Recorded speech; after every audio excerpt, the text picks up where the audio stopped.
Lord of the Mysteries. Chapter 960. The Fool's Sigh. Upon hearing the name, Gehrman Sparrow, all the members on both sides of the long bronze table looked at the world. No one spoke or interjected. They more or less knew that the crazy adventurer, Gehrman Sparrow, had once again done something huge, such as killing Admiral Hal Ludwell. However, Audrey didn't believe that this was the main reason why he would suffer mental problems. And the way they acted made Leonard instantly realize a fact. Everyone in the Tarot Club knew that the world was Gehrman Sparrow. Klein's disguise is really well done. However, why does he let the other members know of his identity as Gehrman Sparrow? Isn't it common sense to hide one's background at such gatherings? Amidst his puzzlement, Leonard heard the blurry figure the world reply with a hoarse voice. "What clues has MI9 obtained?" Sigh showed no shame in betraying MI9 as she replied frankly. "They have confirmed that the identity Gehrman Sparrow is fabricated, and that it was sourced from Backlund. Indeed, he was previously known as Sherlock Moriarty. He became Gehrman Sparrow after leaving Backlund. However, Sherlock Moriarty isn't his real identity either." Leonard subconsciously surveyed the area and realized that, although the other members weren't surprised, they didn't seem to show any signs of realizing it. Hence, he believed that their knowledge of Klein was only at the uppermost surface. Under Klein's control, the world Gehrman Sparrow chuckled and answered Miss Judgment's information. "There's no need to bother about such matters." To him, to figure out who the fake identity of Gehrman Sparrow was given to, one had to first capture Queen Mystic Bernadette, or one had to obtain news of Sharon from her. Clearly, the level of difficulty made it nearly impossible. In comparison, if they did the same as Leonard, starting off from the events in which Detective Sherlock Moriarty was involved in, there was a chance of them figuring out more. However, since MI9 had chosen the wrong direction, Klein was happy to see them take the futile route. Mr. World is unperturbed and very confident. Sigh retracted her gaze and didn't continue. At this moment, Audrey deliberated and asked, "Mr. World, will you be returning to Backlund in the future? Will you still use the identity of Dwayne Dantes?" As a qualified psychiatrist, she obviously wasn't going to inform the mental problems of the world to the other members of the Tarot Club. She only wanted to confirm if he would still return to the Lone Charity Bursary Foundation. That way, she could be in closer contact to him in the real world, allowing for a better checkup. She didn't conceal the matter about Dwayne Dantes, since the original members already knew of it. As for Mr. Starr, he was clearly familiar with Mr. World. As for Zio, she had first to inform her ahead of time. Upon hearing Miss Justice's words, Leonard nearly couldn't believe his ears as he felt a little confused. Klein Moretti is equivalent to Dwayne Dantes? I've once asked Dwayne Dantes to his face about Klein Moretti. No, it's impossible. Dwayne Dantes is an undying creature who has lived since the fourth epoch. The way he acted is sufficient proof. Old Man said the same too. At that moment, Leonard was unable to control his tumultuous emotions. He instinctively rejected the fact that Miss Justice had conveyed. If what appeared here was his astral projection, he felt that his expressions would be rather obvious, oscillating between red and white. Opposite Leonard, Zio looked up as well, looking at Mr. World with puzzlement. "He's Dwayne Dantes? Dwayne Dantes is Gehrman Sparrow? I even accepted his butler's mission. I even protected him before. I even pitied him. He can squash me to death with one hand." Zio then turned her head and glared at Furs. "I don't dare to say too much about Mr. World. I could only briefly mention a little." Furs turned her eyes away in guilt as she mumbled silently. Alger and Katla figured out something from the duo's reactions. Miss Magician and Miss Judgment knew each other in the real world. Miss Judgment had once interacted with Dwayne Dantes before, but she didn't know that he was Gehrman Sparrow. As a senior spectator, Audrey noticed the abnormalities of the Star and Judgment without a doubt. Immediately, she understood that she had made too many assumptions. "Audrey, you need to reflect on this," she said to herself in embarrassment, and attempted to make up for it before Mr. World spoke. Dwayne Dantes is a public identity. At times it will be Mr. World, and at other times it will be the other blessed of Mr. Fool.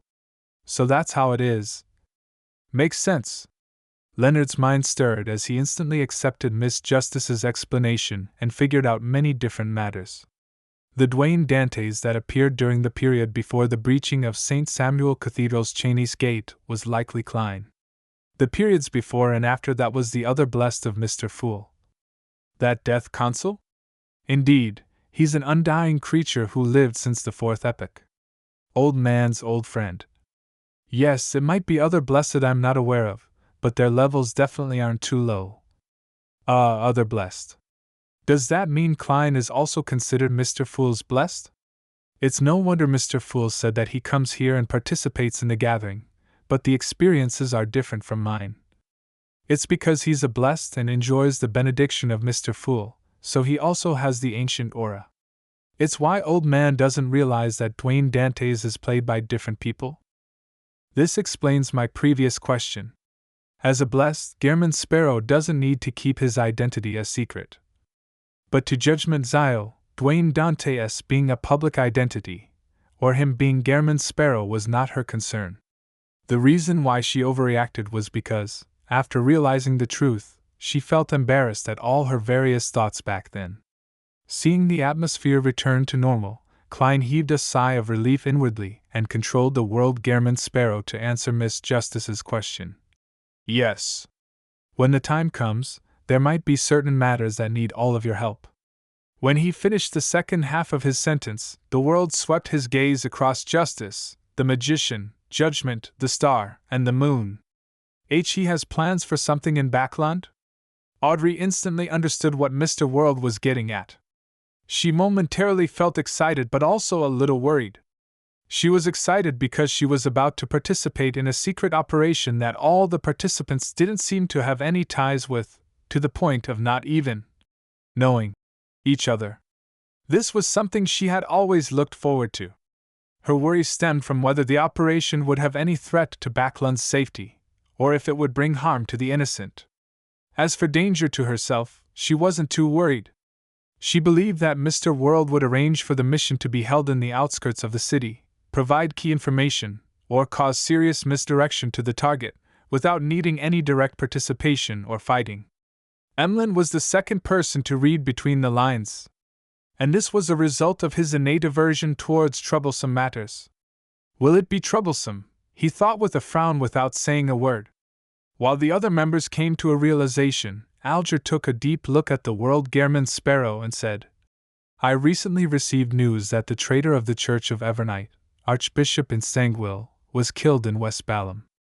Before that, he had already become a demigod.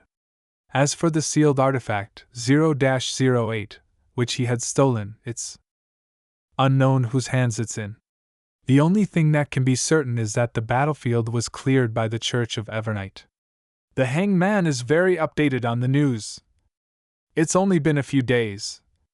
The church should have kept this strictly confidential. However, there might have been other factions arriving at the square that day. Leonard was taken aback for a moment, but he didn't provide more information. This was the first time Audrey and company were learning about the news. They could only determine that the matter was rather important from the words, Archbishop, 0-08, and demigod. But since it had nothing to do with them and there wasn't any stimulus, they weren't too intrigued. As for Katla, as she had a deep impression and understanding of Grade 0 sealed artifacts, she planned on seeking out information on this via Queen Mystic and the Moses Ascetic Order after she returned to the real world. Amidst a brief silence, the fool Klein suddenly extended his hand and rapped the table's surface. He felt that he needed to warn all the members. In the coming years, the waves of the times would come flooding in. Upon hearing that, all the members straightened their backs or made them even straighter before turning to the seat of honor at the long bronze table. Even the newly joined Leonard and Zyle were no exception. It was almost instinctive. Then, they heard the profound and lofty figure chuckle amidst the gray fog. The times have changed as a result. The times have changed because of this? Ince Zangwill's matter is key to something? Although it involves a Grade 0 sealed artifact, Alger, who had shared the news, never expected Mr. Fool to place so much emphasis on it. He was momentarily unsure what to make out of it. Leonard, who had participated in the matter regarding Instanguil, felt the same. He knew how important and terrifying the Grade Zero sealed artifact was, but he never expected that what happened that day would change the times. While Audrey and company wore blank looks, they focused fully. Even Derek couldn't help but take on an attentive posture.